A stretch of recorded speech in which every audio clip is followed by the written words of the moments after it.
Hello Internet, welcome to NerdChat. The second I pressed record on this video, I freaking had to sneeze.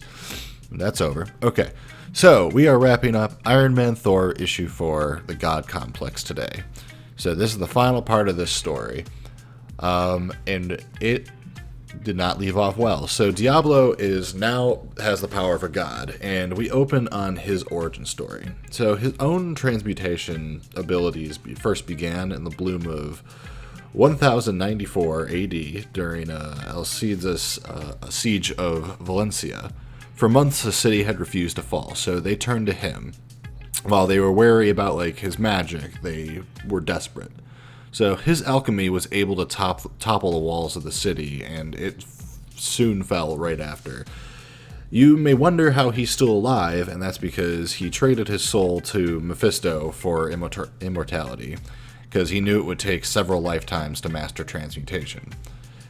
Over the years, he would move closer to mastering his work, and at one point he was imprisoned for a century, but when he was released, he found himself into a world of almost gods that he wanted to control. The chance to do so came when the High Evolutionary hired him, though, but he immediately betrayed the High Evolutionary, warping his mind and using him since the very start. And now, he's the master of everything. He offers Ulick and Crimson Dynamo a chance to gain favor by helping him. As the High Evolutionary releases Iron Man, Tony says that Diablo is using his new god powers to rewrite all of reality and creation. The High Evolutionary says he doesn't know how men of science can stop him now, and if he goes on to steal divine energy from the other gods, he'll become omnipotent and no one will be able to stop him. So Tony says if they need divine to stop him, then they'll give him divine, and he releases Thor and they make their move. Ulick and Dynamo try to stop them, but that fight doesn't last really very long. But when they reach Diablo, he grows to supersize and smacks them aside like insects. Diablo opens a portal back to Earth, but Thor's dragon starts to attack him. The High Evolutionary realizes that they may still have a chance, because the fire from the dragon can't hurt him because he's a god, but he's still thinking like a human, meaning he still thinks he can be hurt. Tony comes up with a plan, but the High Evolutionary is almost immediately taken down. So Tony says it doesn't matter, just do what he explained. And Thor says he doesn't like what Iron Man explained. It's too dangerous.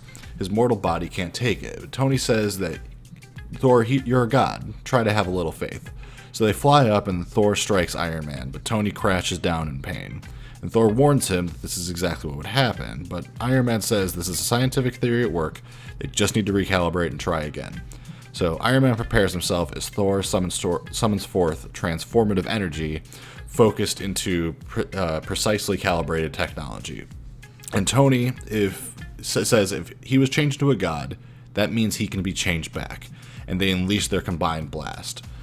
So the massive ball of energy hits Diablo, and as the dust settles, Tony's armor is back to that t-shirt and short state, and Donald Blake, who I forgot was even a thing, is laying in Thor's place. So they look at Diablo and ask if he's mortal, and as they both punch him, Donald Blake says, unquestionably. They then rush over to check on the High Evolutionary, but he assures them that he will be alright, his new men will carry him to safety.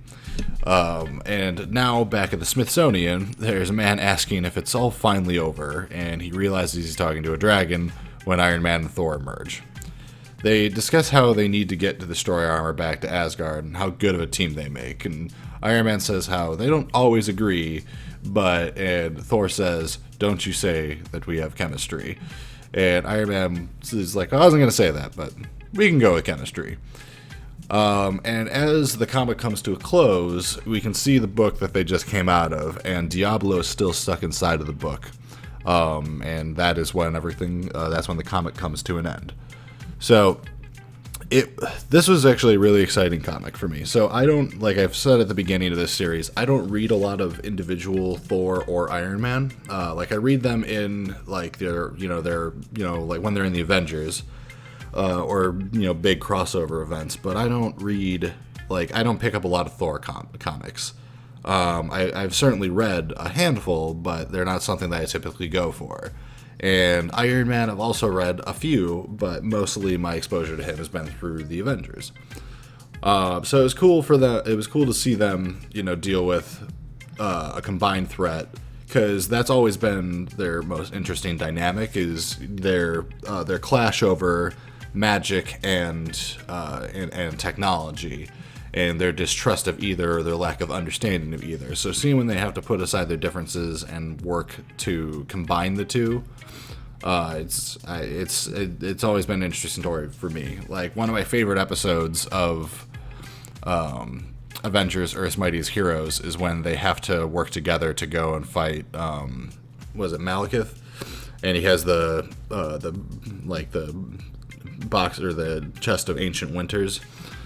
And at the end of it, Thor asks Iron Man if he would be able to help him find like a portal back to Asgard. Like, that was one of like the most. That was like just a, a really great moment for the two of them. So I did really enjoy this comic. I hope that you guys did as well. Naturally, I couldn't cover everything that this comic has to offer. So if you guys are interested, I will post the link in the description below to go pick it up on Comixology if you want. And you can go check it out there, or you can pick it up, you can order it however you want to read it. Digital is just always easier for me because I want to read things right now. But yeah, so I hope you guys enjoyed it. I really did enjoy doing this series. It was a nice change up for me. That's not Spider-Man, Flash, or someone in the Bat family. So there should be videos up on the screen about now. You can check out my Discord if you want to talk to me directly, or follow me on Twitter if you want to recommend stories to me. You're welcome to reach out either way. Or if you just need a friend right now, you're welcome to just talk to me. So I'll talk to you all later. Thank you for coming by. Like, comment, subscribe. You know the YouTube jingle. And I'll talk to you all later. Goodbye.